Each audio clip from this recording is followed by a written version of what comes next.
seguinte, sobre os possíveis impactos do fim da responsabilidade fiscal no governo com a PEC da transição, nós vamos conversar agora com Héctor Sanches. Ele é o economista-chefe da Ativa Investimentos, a quem agradecemos demais pela participação. Héctor, seja muito bem-vindo à Jovem Pan News. Boa noite, muito obrigado pelo convite. Queria começar o nosso bate-papo perguntando justamente como você avaliou essa proposta que foi entregue ao Senado Federal no dia de hoje. Bolsa Família, então, fora do teto por 4 anos, estouro de 198 bilhões de reais por ano. Agora, ainda que essa proposta possa sofrer alteração depois da avaliação e apreciação dos congressistas, de que maneira a adoção de uma política fiscal que tenha um estouro anual na ordem de 200 bilhões de reais reverbera, impacta na nossa economia? Vamos lá, né?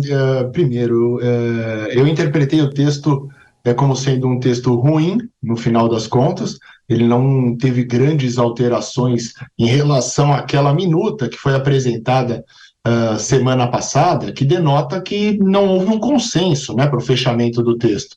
E isso gera grandes preocupações, porque o 200 bilhões ele pode diminuir, ok, mas ele pode se ampliar também, visto que buscaram um consenso ali na equipe de transição, diversos parlamentares estiveram ali, não foram atendidos, eles precisam de uma tramitação célere e sem consenso, ou seja, tem uma chance não desprezível desse orçamento aí se ampliar ainda mais. Com relação ao prazo, eu sinceramente não tenho, como eu posso dizer, esperança de que esse prazo de fato seja algo crível, porque mesmo que se defina 4, 3, 2, ou até mesmo 1 ano, não se está definindo que o waiver será deste tamanho, porque a justificativa é que o Auxílio Brasil ele precisa ser pago, e por isso precisa do waiver, para ninguém passar fome. E daqui 1 ano, daqui 5, daqui 20, as pessoas não vão parar de comer, e é evidente que elas vão voltar a passar fome. Então, não se trata de um waiver temporário, é o waiver permanente que vai ser discutido novamente adiante. Mas vale a pena pontuar que essa dicotomia, essa retórica que foi utilizada de precisamos gastar mais para pessoas passar fome, para pessoas não passarem fome, ela é falaciosa, né? Porque, primeiro, já tem 400, o governo Bolsonaro deixou já previsto no orçamento R$405 no Bolsa Família.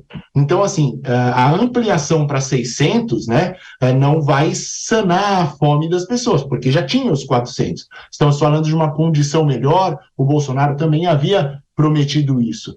Entretanto, ao invés de colocar apenas o excedente desse 400, né, esses 200 adicionais, que custam aí ao redor de 50 bilhões, estão tirando todo o Bolsa Família do teto. O que significa? Significa que o espaço que aqueles R$400 que o Bolsonaro já tinha deixado, ele vai ser ocupado por outra coisa. Então, eu tiro de maneira permanente, 4 anos a ser negociado, 1 ano a ser negociado, eu tiro de maneira permanente o programa social, abro um espaço no teto e tem outros gastos que não essa justificativa de programa social. Eu, sinceramente, não conheço ninguém que é contra alimentar pessoas, né? Eu não conheço essa pessoa malvada que quer ou que os outros morram, né?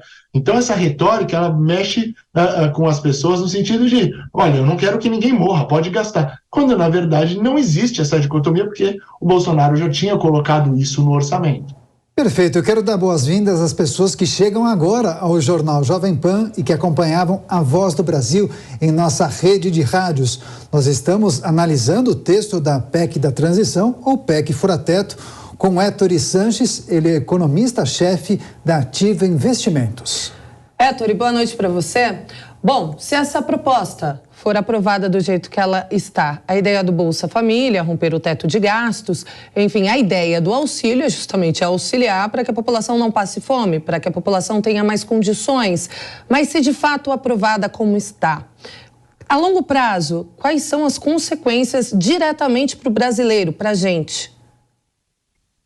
É uma ótima pergunta, Kalina, porque é exatamente o mais pobre, né, o paupérrimo, que acaba sofrendo mais de de um descalabro fiscal, vamos colocar dessa maneira. Porque essa ausência de perspectiva de bom conduto nas finanças brasileiras, ela já cobra instantaneamente seu preço, né? Eu não estou nem falando da inflação que vai gerar, eu estou falando de um dólar mais alto agora, que dificulta importações, e o Brasil ele é importador de bem de capital, ou seja, dificulta o PIB crescer de maneira perene, ele gera mais inflação, né? Então, eu não estou falando da injeção pura de capital, eu estou falando simplesmente do descalabro fiscal. Ele gera mais inflação, maior expectativa de inflação, consequentemente vai gerar uma necessidade de um juro maior, porque você vai precisar controlar essa expectativa de inflação.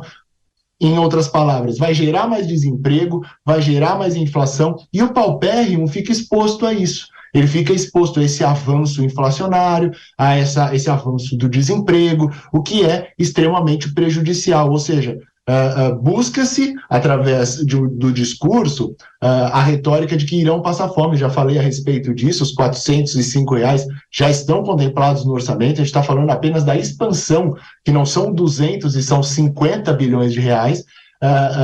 Então, nós já estamos falando de algo que já está previsto no orçamento, que é utilizado uma retórica para se fazer uma política fiscal expansionista, que, na verdade, vai cobrar seu preço exatamente das pessoas que seriam, entre aspas, beneficiadas de tal programa. Então, acaba ficando uma lógica relativamente inversa.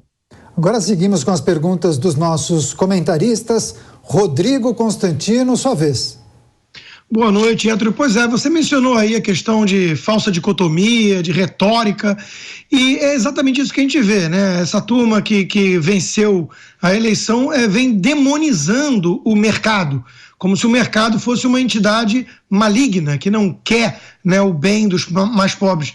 Você acredita que há alguma chance desse governo, com essa equipe de transição que estamos vendo, dar uma guinada mais pró-mercado, mais razoável, que foi ali a aposta, com certeza que muitos nomes do próprio mercado, ao endossarem a eleição de Lula, apostavam, tinham essa ideia, né? O próprio Henrique Meirelles, o Armínio Fraga, eles estavam equivocados na sua visão?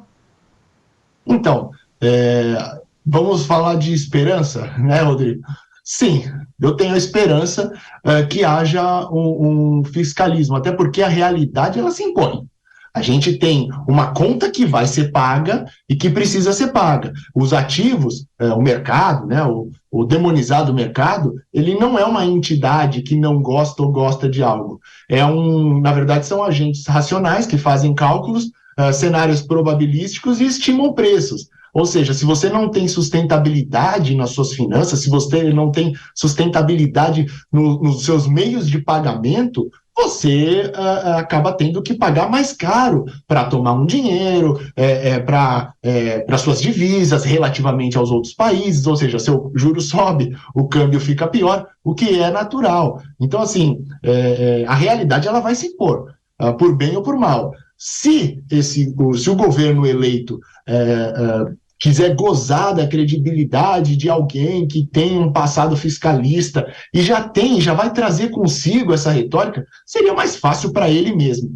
Entretanto, neste momento, né, falando em possibilidades a respeito do nome do Ministério da Fazenda, eu acho que é pouco provável que alguém surja, né, visto que está praticamente desenhado a possibilidade de Fernando Haddad assumir a pasta. Cristiano Vilela, a sua pergunta. Héctor, boa noite. Muito se fala sobre a necessidade da realização de reformas para que o país possa equalizar suas contas e, eventualmente, dar contornos mais racionais à sua arrecadação.